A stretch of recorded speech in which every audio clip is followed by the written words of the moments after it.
মৰমৰ ছাত্ৰ ছাত্ৰীসকল, উচ্চতৰ মাধ্যমিক ৰাজনীতি বিজ্ঞান দ্বিতীয় বৰ্ষৰ স্বাধীনোত্তৰ ভাৰতৰ ৰাজনীতি এই খণ্ডটিৰ দ্বিতীয় অধ্যায় জাতি নিৰ্মাণৰ প্ৰত্যাহ্বান। এই অধ্যায়টোৰ আমি প্ৰথম অংশত ভাৰতবৰ্ষই স্বাধীনতা লাভ কৰাৰ পাছত জাতি নিৰ্মাণৰ ক্ষেত্ৰত কোন তিনিটা প্ৰধান প্ৰত্যাহ্বানৰ সন্মুখীন হৈছিল আৰু জাতি নিৰ্মাণৰ প্ৰতি জৱাহৰলাল নেহৰুৰ দৃষ্টিভংগী কেনেকুৱা আছিল, আমি তাৰ বিষয়ে আলোচনা কৰিম। মৰমৰ ছাত্ৰ ছাত্ৰীসকল, তোমালোকে জানা যে ভাৰতবৰ্ষই স্বাধীনতা অৰ্জন কৰিছিল সুদীৰ্ঘ সংগ্ৰামৰ মাজেৰে। স্বাধীনতা প্ৰাপ্তিয়ে দেশীয় জনসাধাৰণৰ দীৰ্ঘকালৰ স্বপ্নক বাস্তৱায়িত কৰিছিল। কিন্তু ভাৰতবৰ্ষই স্বাধীনতা লাভ কৰিছিল দেশ বিভাজনৰ বেদনা বুকুত লৈ। দেশ বিভাজনে নতুনকৈ নিৰ্মাণ হ'ব খোজা ভাৰতীয় জাতি নামৰ পৰিচয়টোৰ ওপৰত প্ৰচণ্ড আঘাত হানিছিল। দেশ বিভাজনে সাম্প্ৰদায়িক সংঘৰ্ষ সৃষ্টি কৰাৰ উপৰিও বহুতৰে জীৱনলৈ অন্তহীন অনিশ্চয়তা কঢ়িয়াই আনিছিল। দেশ বিভাজনৰ সময়ছোৱা আছিল অভূতপূৰ্ব হিংসা আৰু স্থানান্তৰিতকৰণৰ বেদনাৰে পৰিপূৰ্ণ সময়। অন্যহাতে স্বাধীনতা আন্দোলনে জনসাধাৰণৰ মাজত বহুবোৰ সপোন গঢ়ি তুলিছিল। জনসাধাৰণে ভাবিছিল যে স্বাধীনতা লাভ কৰাৰ লগে লগে দেশৰ দৰিদ্ৰতা, অসমতা, কুসংস্কাৰ, নিৰক্ষৰতা আদি সমস্যাবোৰৰো অন্ত পৰিব। অৰ্থাৎ স্বাধীনতা লাভৰ মুহূৰ্ততে নতুন জাতিটোৰ সন্মুখত বহুবোৰ প্ৰত্যাহ্বান আহি পৰিছিল। ভাৰতবৰ্ষৰ স্বাধীনতা সংগ্ৰামত বেলেগ বেলেগ মতাদৰ্শৰ সমাৱেশ ঘটিছিল। কিন্তু স্বাধীনতা লাভ কৰাৰ পাছত দেশখনে কি কৰিব লাগিব সেই সম্পৰ্কত এক ঐক্যমতো গঢ় লৈ উঠিছিল। এই ঐক্যমতৰ ভিতৰত অন্যতম আছিল ভাৰতবৰ্ষত এখন গণতান্ত্ৰিক চৰকাৰ প্ৰতিষ্ঠা কৰা হ'ব। দ্বিতীয়তে, দেশৰ সৰ্বসাধাৰণ লোক, বিশেষকৈ পিছপৰা সম্প্ৰদায়ৰ লোকসকলৰ সৰ্বাংগীন কল্যাণ সাধন কৰাটোৱেই চৰকাৰৰ মূল কৰ্তব্য হ'ব। এই দুটা কাৰ্যত স্বাধীনতা সংগ্ৰামীসকলৰ মাজত ঐক্যমত গঢ় লৈ উঠিছিল। ভাৰতীয় সংবিধানৰ প্ৰস্তাৱনাতে জনসাধাৰণৰ এই প্ৰত্যাশা বা সপোন প্ৰতিফলিত হৈছে। এই সপোন বাস্তৱায়িত কৰাটোৱেই আছিল সদ্য স্বাধীনতাপ্ৰাপ্ত জাতিটোৰ বাবে আটাইতকৈ ডাঙৰ প্ৰত্যাহ্বান। অৱশ্যে জৱাহৰলাল নেহৰুৰ সুনেতৃত্বত ভাৰতীয় জাতীয় নেতৃত্বই এই প্ৰত্যাহ্বানসমূহৰ বিচক্ষণতাৰে সন্মুখীন হ'বলৈ সমৰ্থ হৈছিল। জাতি নিৰ্মাণৰ তিনিটা প্ৰত্যাহ্বান। ভাৰতবৰ্ষক এটা জাতি হিচাপে গঢ়ি তুলিবলৈ যাওঁতে বিগত সময়ছোৱাত ভাৰতবৰ্ষই প্ৰধানতঃ তিনিটা প্ৰত্যাহ্বানৰ সন্মুখীন হৈছে। এই তিনিটা প্ৰত্যাহ্বানৰ বিষয়ে তলত আলোচনা কৰা হৈছে। প্ৰথমটো হৈছে বৈচিত্ৰ্যৰ বুকুত ঐক্য আৰু সংহতি প্ৰতিষ্ঠা কৰা। এখন মহাদেশৰ সমান ভৌগোলিক বিস্তৃতি থকা তথা নানা জাতি, ধৰ্ম, ভাষা আৰু অঞ্চলক সাঙুৰি লোৱা ভাৰতবৰ্ষ এটা জাতি আৰু এখন দেশ হিচাপে বৰ্তি থাকিব নে নাথাকে, সেইটো সদ্য স্বাধীনতাপ্ৰাপ্ত দেশখনৰ বাবে এটা ডাঙৰ প্ৰত্যাহ্বান আছিল। ব্ৰিটিছ ঔপনিৱেশিক নীতিয়ে দেশৰ জনসাধাৰণৰ মাজত বিভিন্ন ধৰণে বিভাজনৰ বীজ ৰোপণ কৰিছিল।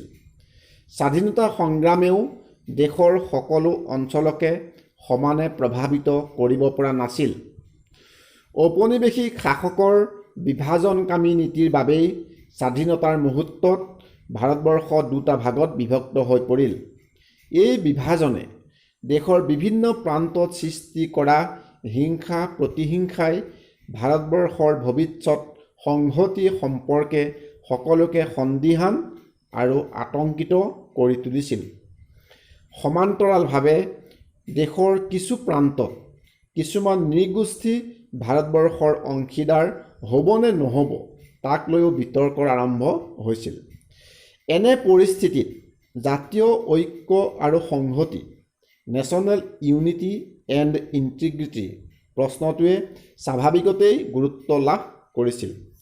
কিন্তু বৈচিত্ৰ্যৰে পৰিপূৰ্ণ ভাৰতবৰ্ষক ঐক্য আৰু সংহতিৰ দোলেৰে কিদৰে বান্ধিব পাৰি সেই প্ৰশ্নটো চৰকাৰৰ বাবে গভীৰ প্ৰত্যাহ্বান হিচাপে দেখা দিছিল। দ্বিতীয়টো প্ৰত্যাহ্বান হৈছে সংবিধানে প্ৰদান কৰা গণতন্ত্ৰৰ বহল অৰ্থত বাস্তৱায়িত কৰা। ভাৰতীয় সংবিধানে গণতন্ত্ৰৰ এক বহল ব্যাখ্যা আগবঢ়াইছে। গণতন্ত্ৰৰ অৰ্থ কেৱল নাগৰিকৰ মৌলিক অধিকাৰ অথবা নিৰ্দিষ্ট সময়ৰ মূৰে মূৰে নিৰ্বাচন অনুষ্ঠিত কৰাৰ মাজতে সীমাবদ্ধ হৈ ৰোৱা নাই। ভাৰতীয় সংবিধানে গণতন্ত্ৰৰ বুকুত সমতা আৰু সামাজিক ন্যায়ৰ প্ৰমূল্য সাঙুৰি লৈছে, বৈষম্য আৰু অস্পৃশ্যতা বৰ্জন কৰিছে। দেশ শাসনৰ বাবে জনপ্ৰতিনিধিত্বমূলক সংসদীয় শাসন ব্যৱস্থা প্ৰৱৰ্তন কৰিছে। জাতি নিৰ্মাণৰ প্ৰক্ৰিয়াটোৱে এই প্ৰমূল্যসমূহক আওকাণ কৰিব নোৱাৰে। কিন্তু আমি লক্ষ্য কৰিছোঁ যে জাতি নিৰ্মাণৰ অংশ হিচাপে জাতীয় নিৰাপত্তাৰ ওপৰত অধিক গুৰুত্ব দিয়াৰ পৰিপ্ৰেক্ষিতত জনসাধাৰণৰ সংবিধান প্ৰদত্ত অধিকাৰ উলংঘন হোৱাৰ অভিযোগ উঠিছে। দলিত অথবা অন্য পিছপৰা সম্প্ৰদায়ৰ লোক সামাজিক ন্যায় প্ৰতিষ্ঠাৰ বাবে ৰাজপথলৈ ওলাই আহিছে। গণতন্ত্ৰৰ এক বহল অৰ্থ প্ৰদান কৰা ভাৰতীয় সংবিধানৰ দৰ্শন অৱমাননা নকৰাকৈ জাতি নিৰ্মাণৰ পথত আগবাঢ়ি যোৱাটো ভাৰতবৰ্ষৰ বাবে এক ডাঙৰ প্ৰত্যাহ্বান হিচাপে দেখা দি আহিছে। ভাৰতীয় সংবিধান সভাত নেহেৰুৱে কৈছিল, এই সংবিধান সভাৰ প্ৰথম কাম হ'ল এখন নতুন সংবিধানৰ জৰিয়তে ভাৰতবৰ্ষক যুক্ত কৰা, ভোকাতুৰ মানুহৰ বাবে অন্ন উপলব্ধ কৰি তোলা, উলংগ জনসাধাৰণৰ বাবে বস্ত্ৰ যোগান ধৰা আৰু নিজৰ ক্ষমতা অনুসাৰে প্ৰত্যেকজন ভাৰতীয়কে বিকাশৰ পূৰ্ণ সুযোগ প্ৰদান কৰা। ৩ নম্বৰ প্ৰত্যাহ্বান হৈছে সমাজৰ সৰ্বস্তৰৰ মংগল সাধন কৰিব পৰা বিকাশৰ নীতি গ্ৰহণ কৰা। মৰমৰ ছাত্ৰ ছাত্ৰীসকল, আমি ইতিমধ্যে উল্লেখ কৰি আহিছোঁ যে ভাৰতীয় স্বাধীনতা আন্দোলনে দেশৰ সৰ্বস্তৰৰ জনসাধাৰণৰ মাজত ব্যাপক প্ৰত্যাশা জগাই তুলিছিল। স্বাধীনতা প্ৰাপ্তিয়ে দেশৰ সকলো লোকৰে দৰিদ্ৰতা, নিৰক্ষৰতা, গৃহহীনতা, কৰ্মসংস্থাপনহীনতাৰ দৰে সকলো সমস্যা সমাধান কৰিব বুলিও আশা কৰিছিল। তাৰ উপৰিও অনুসূচিত জাতি, অনুসূচিত জনজাতিৰ দৰে পিছপৰা সম্প্ৰদায়সমূহৰ বিকাশৰ বাবে বিশেষ ব্যৱস্থা গ্ৰহণৰো পোষকতা কৰিছিল স্বাধীনতা সংগ্ৰামে। এনে প্ৰত্যাশাক বাস্তৱ ৰূপ দিব পৰা বিকাশৰ নীতি বা আৰ্হি গ্ৰহণ কৰাটোৱেও ভাৰতীয় জাতি নিৰ্মাণ প্ৰক্ৰিয়াটোৰ বাবে এক প্ৰত্যাহ্বান হিচাপে গা কৰি উঠিল। স্বাধীনতা প্ৰাপ্তিৰ পাছৰ 6টা দশকৰো অধিক কাল ধৰি ভাৰতীয় জাতি নিৰ্মাণ প্ৰক্ৰিয়াই এই প্ৰত্যাহ্বানবিলাকৰ মোকাবিলা কৰিবৰ বাবে বিভিন্ন ধৰণে প্ৰচেষ্টা চলাই আহিছে। স্বাধীন ভাৰতৰ বিগত 6 দশকৰো অধিক কালৰ ৰাজনীতি এনে প্ৰচেষ্টাৰ সফলতা আৰু বিফলতাৰ সাক্ষী হৈ আহিছে। মৰমৰ ছাত্ৰ ছাত্ৰীসকল, আমি এতিয়া জাতি নিৰ্মাণৰ প্ৰতি থকা প্ৰধান 3টা প্ৰত্যাহ্বান গম পালোঁ বা পঢ়িলোঁ। আমি এতিয়া ভাৰতৰ জাতি নিৰ্মাণৰ প্ৰতি জৱাহৰলাল নেহেৰুৰ দৃষ্টিভংগী কেনেকুৱা আছিলে তাৰ বিষয়ে আলোচনা কৰিম। ভাৰতবৰ্ষৰ জাতি নিৰ্মাণ প্ৰক্ৰিয়াত পণ্ডিত জৱাহৰলাল নেহৰুৰ অৱদান বিশেষভাৱে উল্লেখযোগ্য। যদিও বহু সমালোচকে ভাৰত বিভাজনৰ বাবে নেহৰুক পৰোক্ষভাৱে জগৰীয়া আখ্যা দিব বিচাৰে, কিন্তু ভাৰতে স্বাধীনতা লাভ কৰাৰ পিছত নেহৰুৱে যি বিচক্ষণতা আৰু চতুৰতাৰে স্বাধীন ভাৰতৰ জাতি নিৰ্মাণ প্ৰক্ৰিয়া ত্বৰান্বিত কৰিলে, ইয়াৰ বাবে তেওঁ কৃতিত্ব দাবী কৰিব পাৰে। হিন্দু আৰু মুছলমান ধৰ্মাৱলম্বী লোকৰ মাজত সদ্ভাৱ আৰু সম্প্ৰীতি গঢ়ি তোলাটো আছিলে স্বাধীন ভাৰতৰ ৰাজনৈতিক নেতৃবৰ্গৰ বাবে সবাতোকৈ গুৰুত্বপূৰ্ণ দায়িত্ব। এই দায়িত্বৰ বিষয়ে নেহৰু সজাগ আছিল। জাতি নিৰ্মাণ প্ৰক্ৰিয়াত তেওঁ হিন্দু আৰু মুছলমান সম্প্ৰদায়ৰ মাজৰ সমিলমিলক যথেষ্ট পৰিমাণে গুৰুত্ব প্ৰদান কৰিছিল। স্বাধীনতা লাভৰ প্ৰাক মুহূৰ্তত ভাৰত বিভাজনৰ সময়ত হোৱা অভূতপূৰ্ব হিংসাত্মক ঘটনাই ভাৰতত এক উদ্বিগ্নতাপূৰ্ণ পৰিস্থিতিৰ সৃষ্টি কৰিছিল। হিন্দু আৰু মুছলমান সম্প্ৰদায়ৰ মাজত সংঘাতে এক ভয়াৱহ ভৱিষ্যতৰ আগজাননী দিছিল।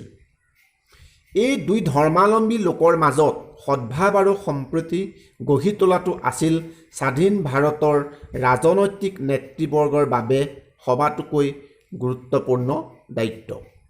এই দায়িত্বৰ বিষয়ে নেহৰু সজাগ আছিল। এয়া 1947 চনৰ 15 অক্টোবৰত ভাৰতৰ ৰাজ্যসমূহৰ মুখ্যমন্ত্ৰীসকললৈ প্ৰেৰণ কৰা এখন পত্ৰত স্পষ্টকৈ উল্লেখ কৰিছিল।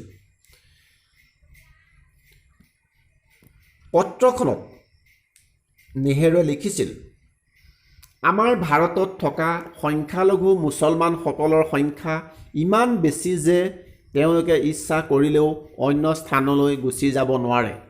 ই এটা মৌলিক সত্য আৰু ইয়াত কোনো বিতৰ্কৰ অৱকাশ নাই। পাকিস্তানে আমাক যিমানেই উত্তেজিত নকৰক কিয় বা পাকিস্তানত থকা অমুছলমানসকলক যিমানেই অপমানিত বা সন্ত্ৰাসিত নকৰক কিয়, আমি আমাৰ সংখ্যালঘুসকলক সুসভ্য আচৰণ কৰিবই লাগিব। এখন গণতান্ত্ৰিক ৰাষ্ট্ৰ হিচাপে আমি তেওঁলোকক নিৰাপত্তা আৰু নাগৰিকৰ অধিকাৰসমূহ দিব লাগিব।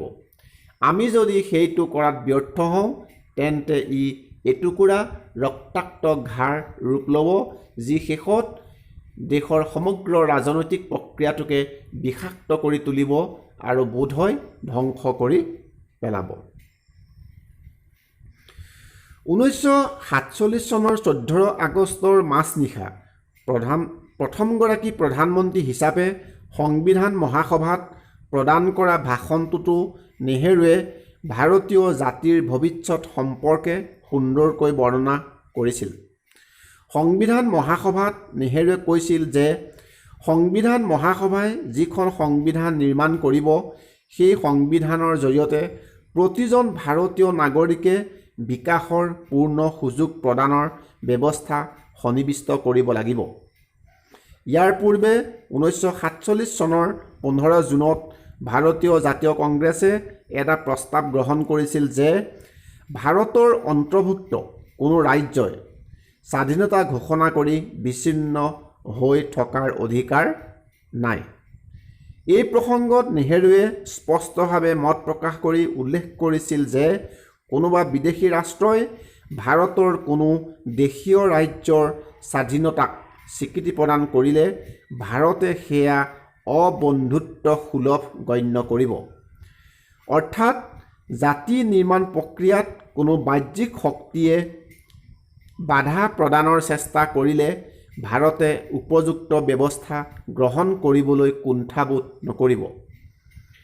একেদৰে 1951 চনত নেহৰুৱে প্ৰদান কৰা ভাষণটোত উল্লেখ কৰিছিল যে ভাৰতৰ বৈচিত্ৰ্যক এডাল নিৰ্দিষ্ট শিকলিৰে বান্ধি পেলোৱাৰ কোনো যুক্তিযুক্ততা নাই। ভাৰতে এনে এক দৃষ্টিভংগী গঢ়ি তুলিব লাগিব যাৰ জৰিয়তে ভাৰতে এই বৈচিত্ৰ্যক আঁকোৱালি ল'ব পাৰে আৰু নিজৰ বুলি গ্ৰহণ কৰিব পাৰে। অৰ্থাৎ ভাৰতৰ জাতি নিৰ্মাণ প্ৰক্ৰিয়াত নেহেৰুৰ দৃষ্টিভংগী আছিল স্পষ্ট। ভাৰতৰ প্ৰতিটো অংশই বৈচিত্ৰ্যৰ মাজেৰে এখন একত্ৰিত ভাৰত গঢ়ি তোলাৰ বাবে আগবাঢ়ি আহিব লাগিব।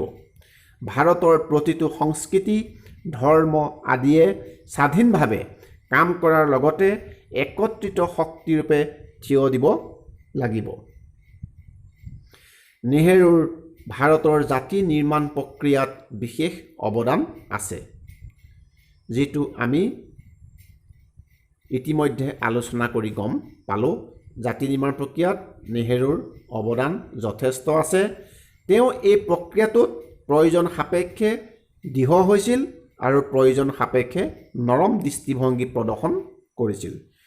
কিন্তু তেওঁৰ উদ্দেশ্য আছিল এটা, আৰু সেয়া হ'ল ভাৰতৰ বৈচিত্ৰ্যৰ মাজেৰে গতি কৰি এখন শক্তিশালী ভাৰত নিৰ্মাণ কৰা আৰু এটা শক্তিশালী ভাৰতীয় জাতি গঢ়ি তোলা। মৰমৰ ছাত্ৰ ছাত্ৰীসকল, আমি এতিয়া এই অধ্যায়ৰ এইটো অংশত ভাৰতবৰ্ষই স্বাধীনতা লাভ কৰাৰ পাছত কি কি প্ৰত্যাহ্বানৰ সন্মুখীন হৈছিলে আৰু ভাৰতবৰ্ষৰ জাতি নিৰ্মাণ প্ৰক্ৰিয়াত জৱাহৰলাল নেহেৰুৰ অৱদান, জৱাহৰলাল নেহেৰুৰ দৃষ্টিভংগী কেনেকুৱা আছিলে তাৰ বিষয়ে জানিব পাৰিলোঁ। আমি এই অধ্যায়ৰ পৰৱৰ্তী অংশ আমি ইয়াৰ পাছৰ অংশকেইটাত জানিব পাৰিম। ধন্যবাদ।